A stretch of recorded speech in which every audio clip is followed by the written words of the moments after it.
After an argument with her fiancé, Michelle gathers her belongings and leaves, leaving her engagement ring and apartment keys on the table.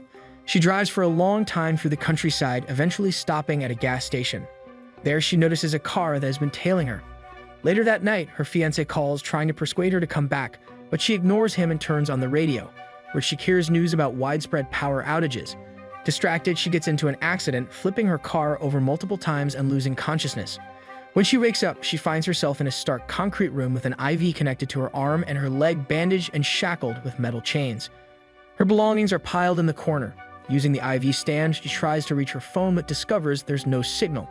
Soon she hears footsteps and a large man enters, placing a tray of food in front of her.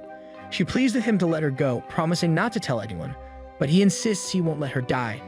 After leaving the key to her shackles, he exits. Michelle frees herself, gets dressed, and sharpens a crutch to prepare for a potential fight for her freedom, but the man is nowhere to be found. In a moment of desperation, she sets a piece of clothing on fire and pushes it into the ventilation system. The fire alarm blares, and when the man rushes in, he injects her with something that makes her lose consciousness again. When she awakens, the man is sitting by her bedside. He tells her she is lucky to be alive and urges her to eat and take her medication because humans have been attacked, although the specifics are unclear. They are in a bunker beneath his farm and he saw her crash, refusing to let her die. Michelle wants to call the police, but he explains that the outside world is contaminated and it will take at least a year for the air to be safe again. If the attack was severe, like an alien invasion, humanity could be doomed. When she asked about her family, he informs her that anyone left on the surface is dead. As Michelle processes this information, a loud noise from another room interrupts her thoughts. The man leaves, shouting at someone before returning and angrily reminding her to be grateful for his help. He introduces himself as Howard. The following morning, Michelle is awakened by a noise from above. She steps out to find a young man sleeping in the hallway. He tries to reassure her, but she remains skeptical of Howard's story. However, the young man, an EMT, confirms that Howard's claims are accurate. Later, Howard gives her a tour of the bunker, which features a communal area with an air filtration system, a library, a TV, and a well-equipped kitchen. Access to Howard's personal room is off-limits, and she must use a toilet behind a curtain because Howard fears she might try something dangerous again, like starting a fire.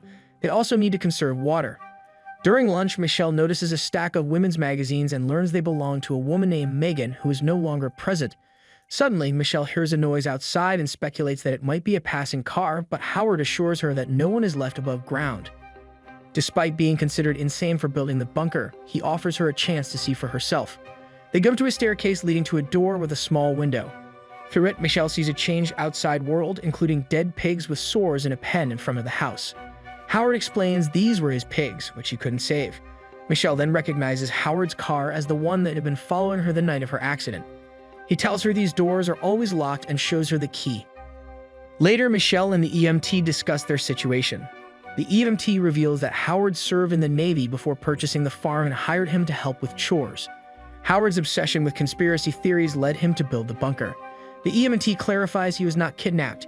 He ran to Howard's bunker for safety after seeing Howard invest heavily in its construction. Michelle reminds him that Howard caused her accident and brought her here, so his claims about an attack are dubious. But the EMT insists he witnessed the attack himself, a flash, an explosion, and a red horizon. He's grateful he reached the bunker before Howard locked the door. Michelle continues to challenge Howard's story, unaware that he has been standing in the doorway listening to their conversation. He invites them to dinner, noting how well the two seem to be getting along. During dinner, the EMT shares his unfulfilled aspirations and then spots a Monopoly game, suggesting they pass the time by playing it. As they chat, Michelle flirts with the EMT, which irritates Howard, leading to an outburst where he demands respect, emphasizing that he saved her life. While Howard is scolding them, Michelle takes the opportunity to steal the keys from his belt. Howard notices her odd behavior and realizes the keys are missing, but before he can react, a noise from above distracts him. Seizing the moment, Michelle hits him over the head with a bottle and makes a run for the bunker exit. The EMT calls out for her to stop, but she reaches the door and slips into the airlock just in time to evade Howard. Outside, Michelle sees a car approaching the farm and screams to catch the driver's attention. Instead, a woman with a severe skin infection rushes to the window, pleading desperately to be let into the bunker. Howard orders Michelle not to help the woman, insisting it's too late for her. Realizing that some kind of attack has indeed occurred, Michelle reluctantly returns to the bunker. Later, Howard confesses that he was responsible for the accident that brought Michelle there, but claims it ultimately saved her life. He lends her some of Megan's clothes and encourages her to shower. As they talk, he reveals that he recognized the infected woman as his former neighbor and explains that many people were aware of his bunker, which could lead others to seek shelter. Howard then insists that Michelle treat his wound from when she hit him while he shares funny stories from his time in the Navy. As she stitches him up, he praises her efforts. Afterwards, Howard brings a box containing her belongings from the car and asks her about her life. Michelle reveals her dream of becoming a fashion designer, while Howard shares that his daughter, Megan, had aspirations of becoming an artist. He shows Michelle a picture of Megan as a young girl, expressing regret that after his divorce, her mother turned her against him and moved to Chicago. Howard expresses frustration over how people don't prioritize their safety, though he feels he did his best to protect them.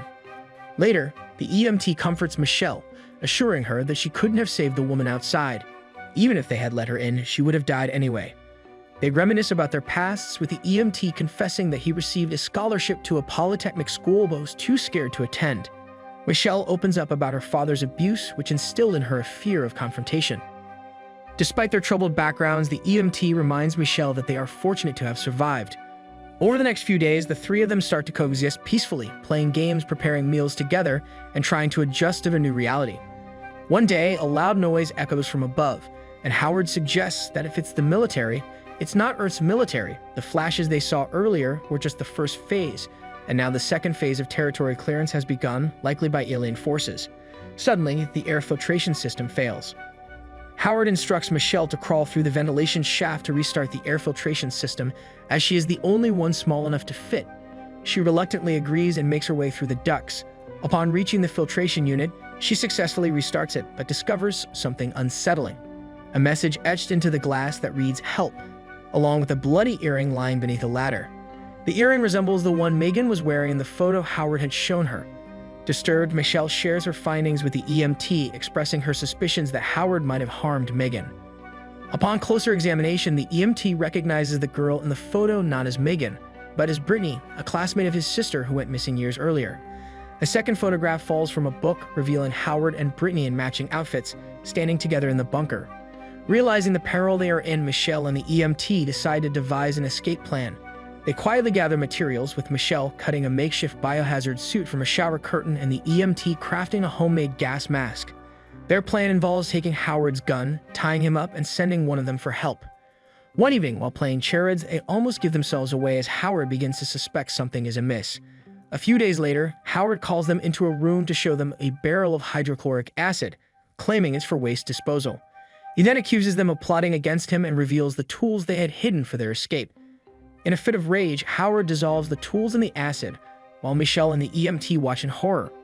To protect Michelle, the EMT takes the blame for the escape attempt, confessing that he intended to use the tools to create a weapon. Howard, appearing to accept the EMT's apology, suddenly shoots him dead. Heartbroken and shocked, Michelle watches as Howard calmly reassures her, promising that no one will ever hurt her again. He begins to care for her, offering ice cream and talking about how they will create a happy life together in the bunker. Determined to escape, Michelle hurries to finish her biohazard suit while mourning the loss of the EMT. However, one night, Howard discovers the suit hidden among her belongings. Although she slips past him, he catches up, scolding her for her ingratitude. In a desperate attempt to escape, Michelle knocks over the barrel of acid onto Howard, igniting a fire in the bunker. Grabbing her biohazard suit, she watches as the severely injured Howard tries to attack her, but she manages to trap him under a heavy shelf and rushes toward the exit. By now, the bunker is engulfed in flames, and Michelle crawls through the ventilation shaft, evading Howard's attempts to stab her through the grates.